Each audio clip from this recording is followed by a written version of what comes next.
গ্রামারিয়ান, তোমরা সবাই কেমন আছো? সো আমরা এই ভিডিওতে দেখব মিউট্যান্ট প্লুরাল সম্পর্কে। মিউট্যান্ট প্লুরাল হচ্ছে এমন এক ধরনের প্লুরাল যেটা হচ্ছে আমার পরিবর্তন সাধিত হয় ইংলিশের কোনো প্রকার নিয়মের তোয়াক্কা না করে।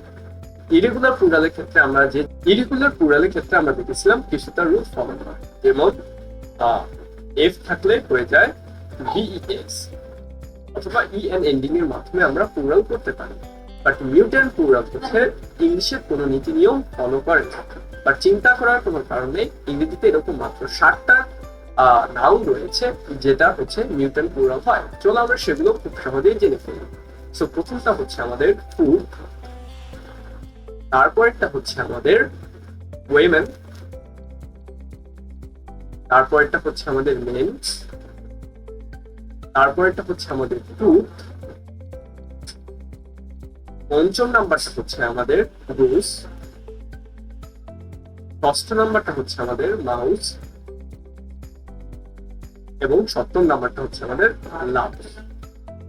সো 1 2 3 4 5 6 7।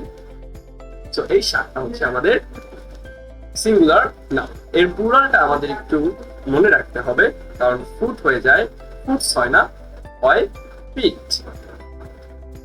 ওয়েমেন ওয়েমেন্স হয় না, হয় way main.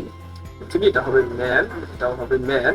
So way men, man হয়ে যায় আমাদের মেন, টুথ হয়ে যায় আমাদের টিথ, গুস হয়ে যায় আমাদের গিস, মাউস হয়ে যায় আমাদের মাইস, লাউস হয়ে যায় লাইস। সো এই 7টা নাউনকে যদি আমরা একটু মনে রাখতে পারি তাহলে আমরা মিউট্যান্ট প্লুরাল শিখে ফেলব। So stay tuned for the next video. So stay tuned for the next video.